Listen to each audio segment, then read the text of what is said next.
Hi, my name is Sarah Boyer.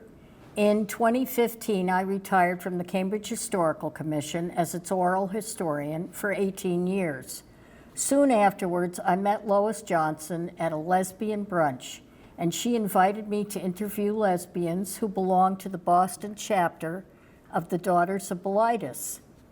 Lois had been its president for 20 years. I quickly agreed, even though I didn't know anything much about the organization. Over the first year of the project, I learned about the group being the earliest known lesbian organization in the United States. For 5 years, Lois and I conducted 21 oral history interviews of former members. It was difficult to find them because the organization existed from 1969 to 1999, and the contact information was many times out of date.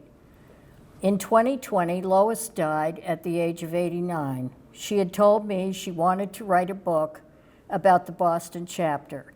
I resolved to follow her wishes, and after 4 more years, our book, Coming Out, Becoming Ourselves, Lesbian Stories of the Boston Daughters of Bilitis, 1969 to 1999, was published in March. So what I'd like to do is give you a brief history with a PowerPoint of the organization, and then I'm going to read from one of the interviews that we did. Hello. Where is everybody? I don't know. So this is the front and back cover of the book, Coming Out, Becoming Ourselves.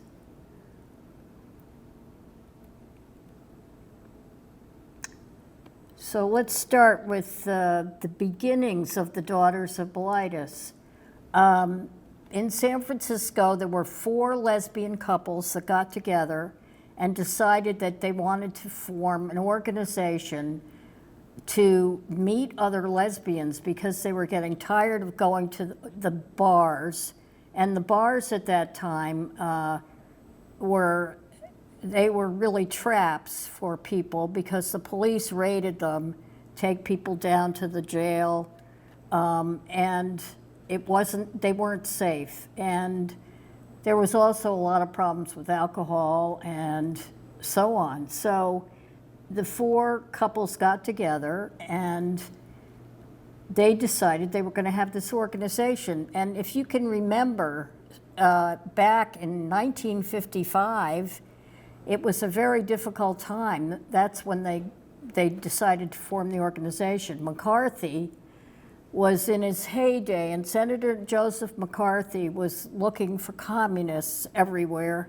He said he had a list of 150 communists in the State Department, and he also was investigating to see who were homosexual. They went after people in the entertainment industry, and a lot of those people were gay. So these women, it took them a lot of courage to get together and form this group.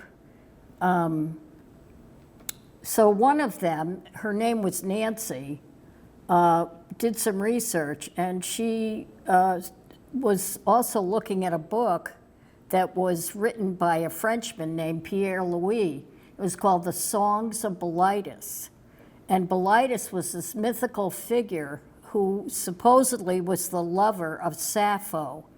Sappho, the ancient poet and writer, and who lived on the island of Lesbos.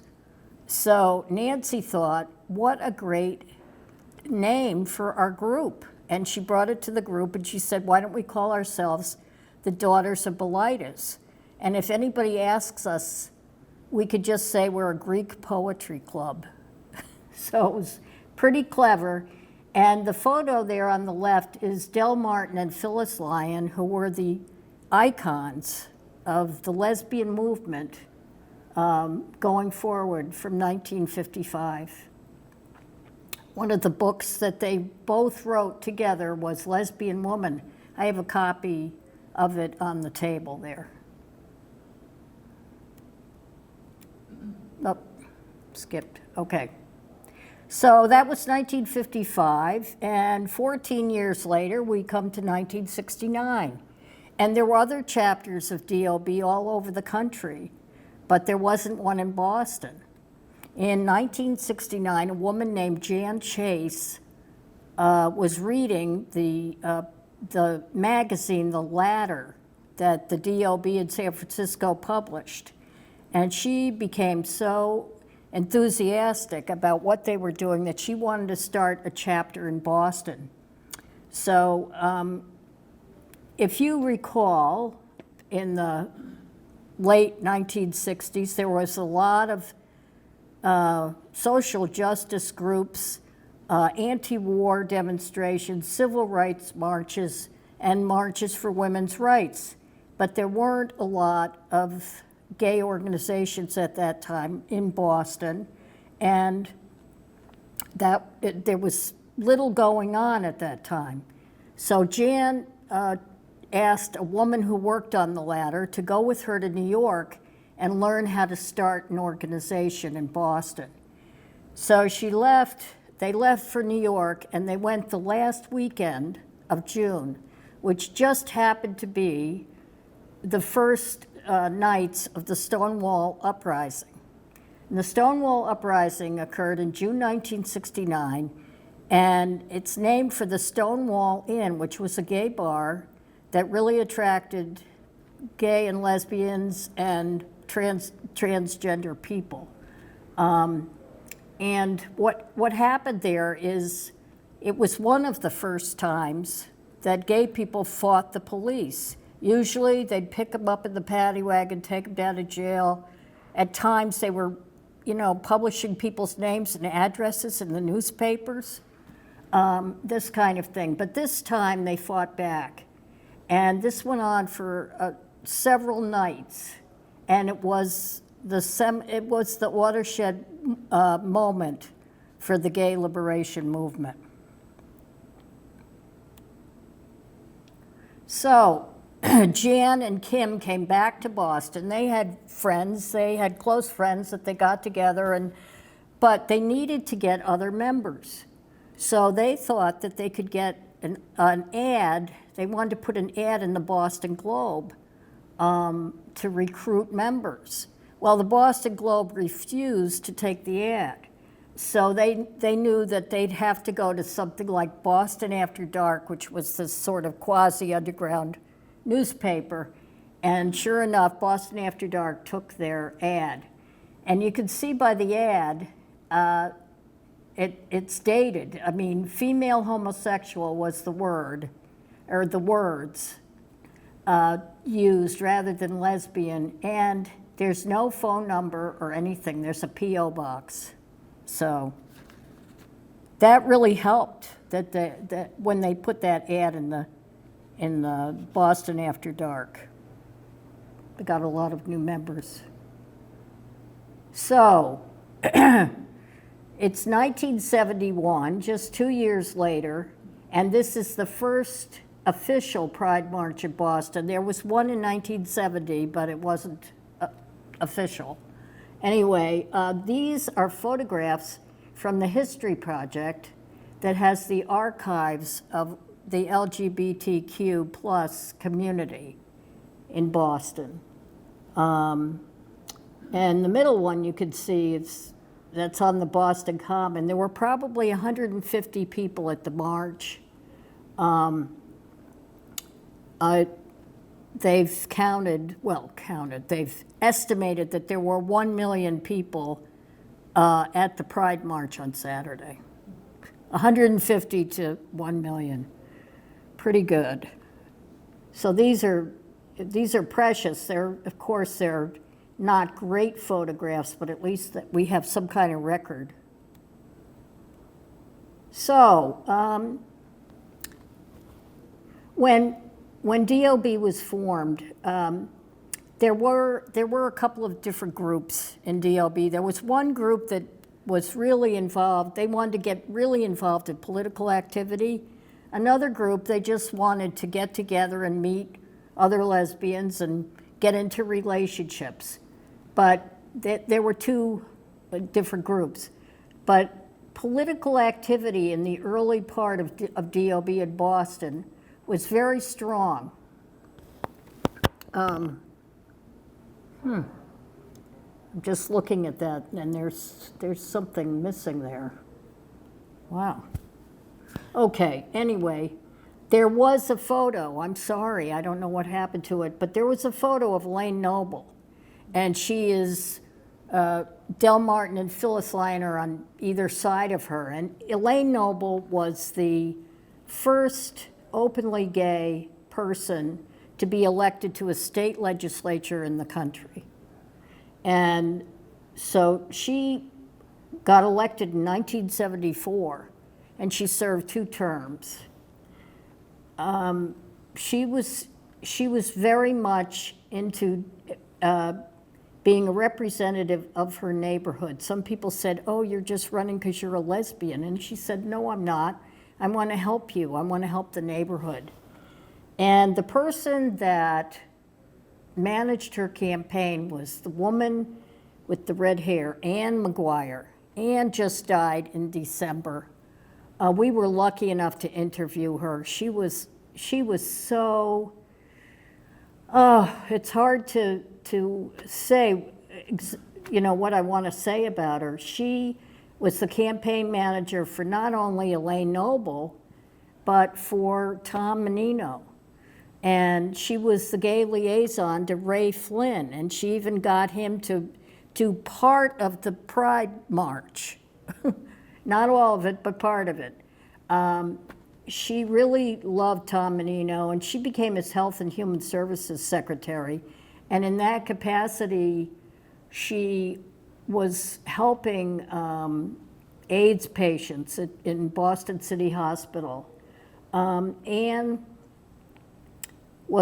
she had a radio program called Gayway, and it was on BUR, and people would call in with problems that they were having, and a lot of people called in after the show was over because she said, "I'll be around for a little while afterward if you want to call in," because some people, of course, didn't want to call in because they were afraid somebody would recognize their voice.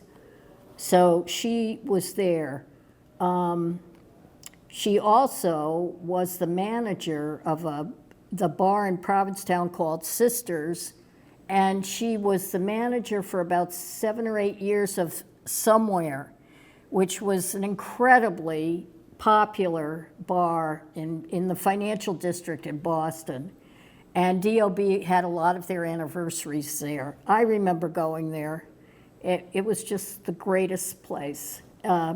Just to give you an example, she found out that there were a group of lesbians who were deaf who were coming to Somewhere, and she told her wait staff that they had to learn American Sign Language so that they could communicate with them. And some of the patrons of the bar also took the lessons. In her later years, she was down in Provincetown a lot, and she started an organization helping with hands or something like that. I can't quite remember. And it was for women who had been chambermaids, basically, or waitresses, and they had very little money, just Social Security. She made sure they got transportation if they had to come into Boston to go to a hospital or a doctor. She just did a lot of different things for people down there, too. When I interviewed her at the end, I looked at her and I said, "It's been a privilege to meet you." And she said, "Never mind about me. What are you doing? Tell me what you're doing." That was the kind of person she was.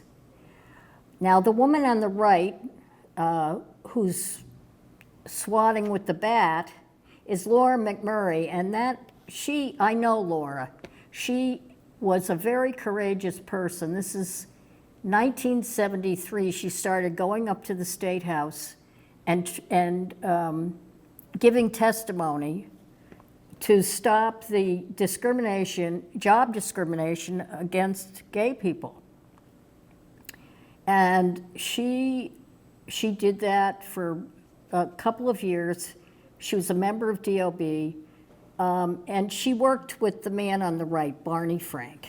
And Barney, he was an aide to Mayor White, and then he was a state representative, and then he became a U.S. representative. But Barney worked with a lot of gay people to pass these gay rights bills. This was in the 70s more, and Barney didn't come out until 1987. So now we come to the two people that had the most influence on everybody in DOB, Lois Johnson and Sherry Barden. They were the leadership from 1973 to 1992, and they were a couple for 57 years. Lois told me that when they met at a concert, and Sherry said to Lois, "I don't know how it's going to happen, but you're going to be with me for the rest of our lives." And Lois said, she said to me, "What could I say? I was a goner." But they had a wonderful relationship, just fabulous. They didn't join at the beginning, but in 1972, they went to a DOB dance and they decided to join. And Sherry decided she was going to run for president. Well, she did, and she lasted a year. She just couldn't hack it. She turned to Lois and she said, "It's like oil and water. I shouldn't be there." So she asked Lois to run, and Lois ran, and she was the president for 20 years.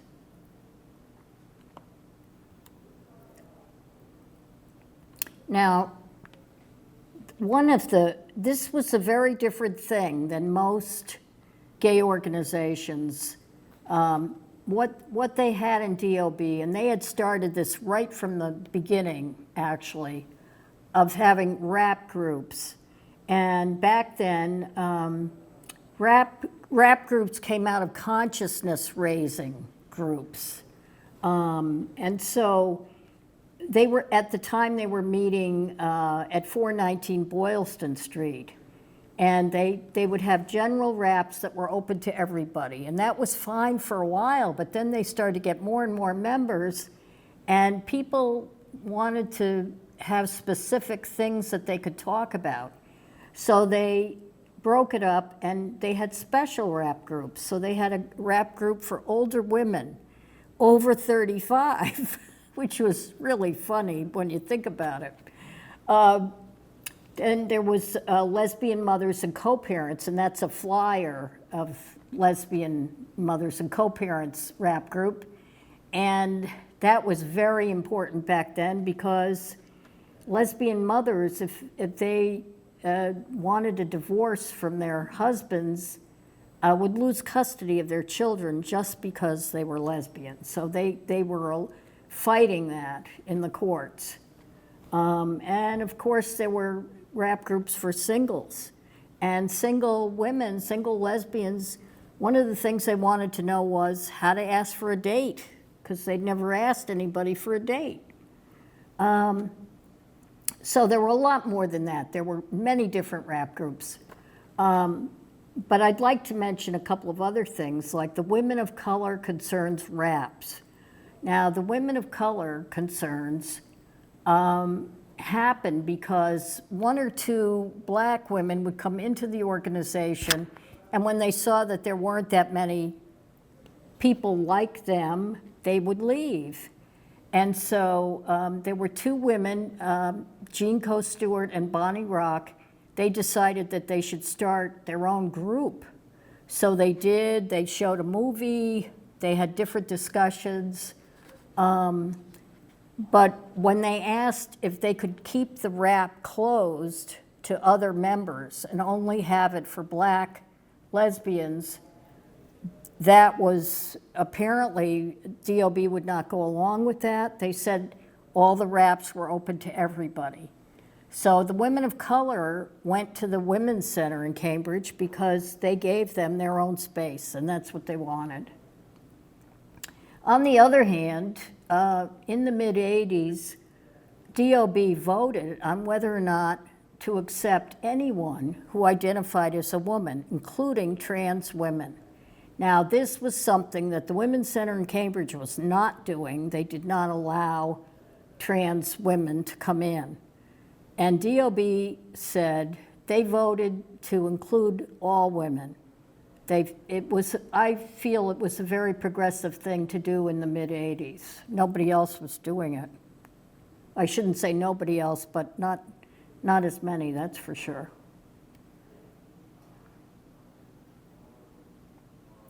So now we come to the activities that DOB had, because this was really the way to support people. These kinds of things were just so important at the time, because basically the organization became people's, lesbians' chosen family. One of the most popular things was the annual DOB Thanksgiving dinner, and at its height, it was over 150 women, including their children also, and boy children. And it happened every year the Sunday before Thanksgiving. That's a flyer for it. I think they started out with $1 for members or something, and then they went up to that huge amount of $7. But I think it started in like 1970 maybe, and it was still going on in 1999, and even maybe a little after that, I'm not sure. And so after the dinner, the entertainment, the women that were there there in the picture, they called themselves the Dobb Tones after the Dyke Tones down in P-Town. And so they provided the entertainment.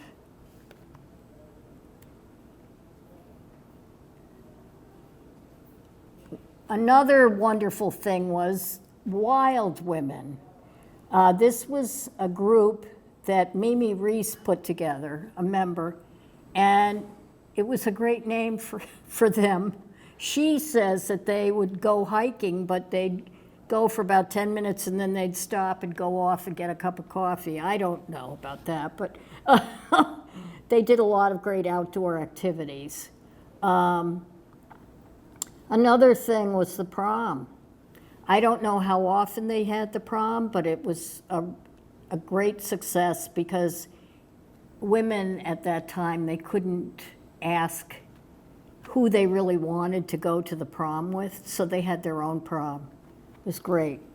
The Halloween potluck, that was when Lois and Sherry had a 4-story townhouse in the South End on Warren Ave, and about 6 times a year they would have members come over to the house, and there were usually over 100 women in there, dancing and singing and eating and talking. It was fabulous.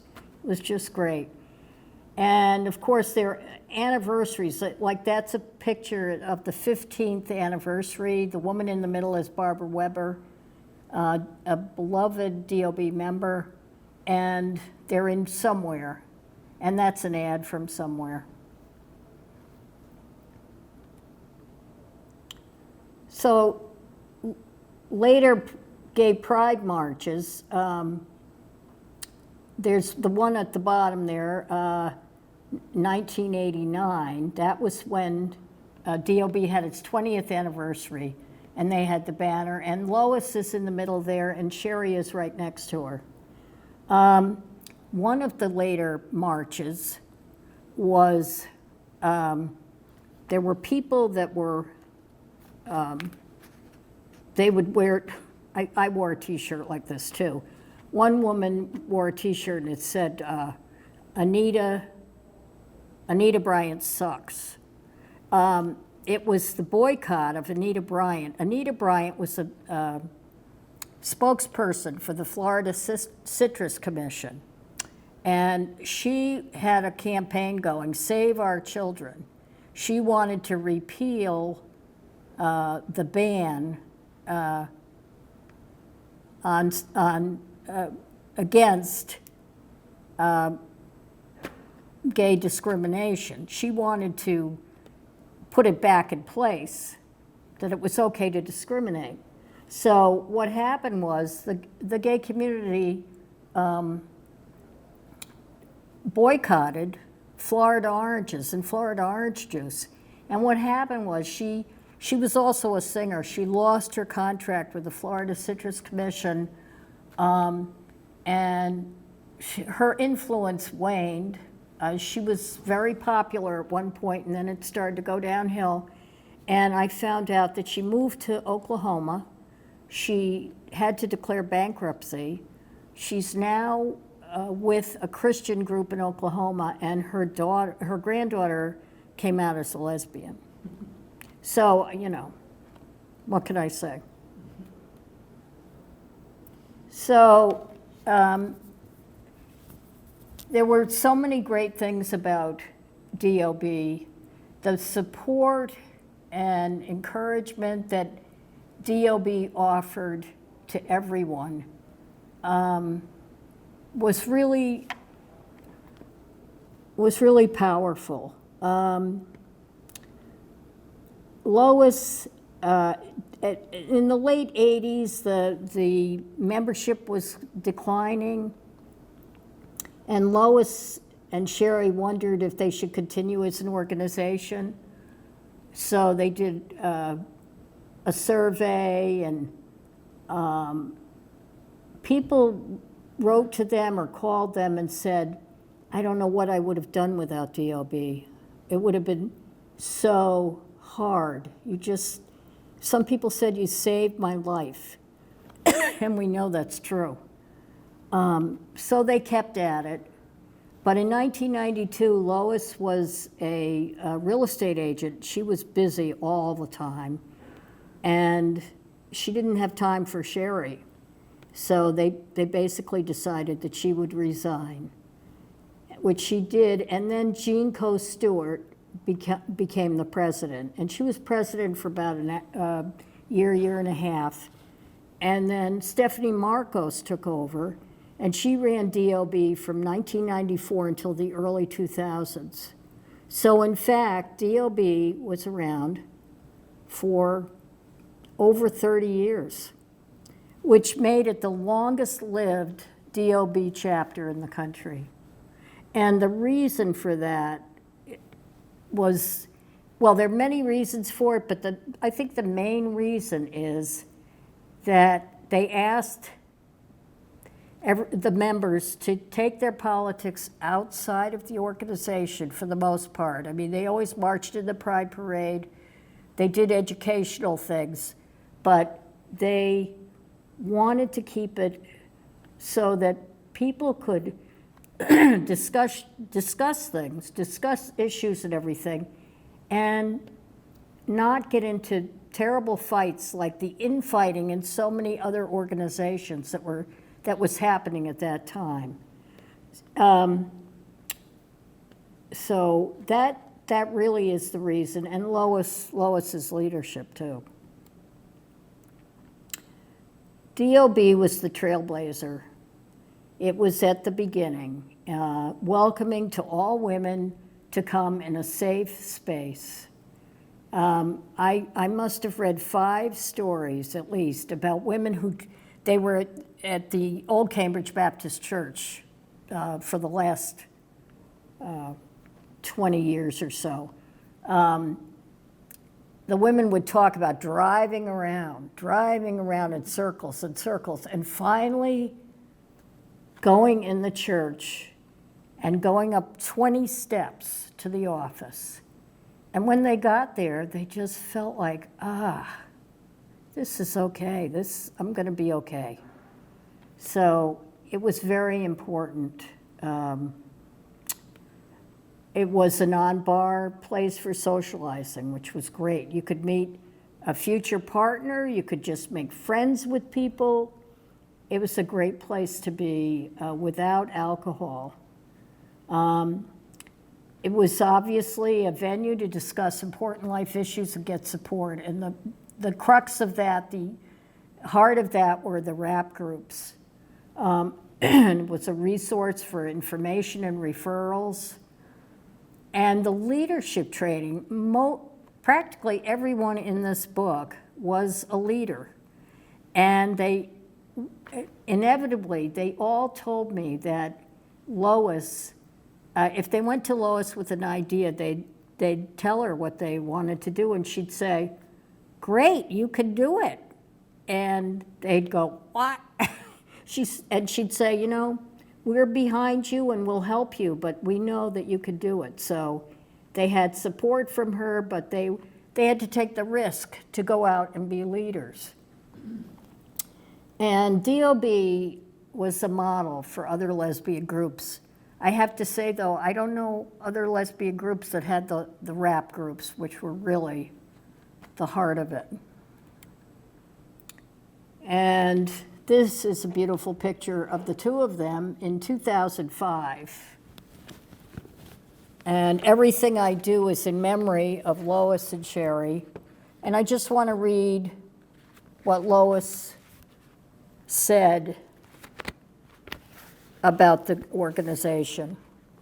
For me, the most important thing was that we navigated the waters by appealing to the human part, which is to protect and save those women who are being persecuted by society, and to do it in the best way we could. We were not equipped to be radical lesbians lying in the street in front of the bus. We were equipped to bring love, respect, equality, and friendship to people, and that was our radical mode of operation. That's what the organization was about. In my opinion, it wasn't always that way. It had its problems. It had its people fighting with one another, but that didn't happen all the time. You've got two human beings in the same room. You might have friction, but you're also going to have harmony if you use your mind, your head, and your heart. Most of all, use your heart, because this is what that organization did for people. It enabled lesbians to respect themselves, to love one another, and to come out from the shadows where we did not belong. All those women received love. Love is liberation.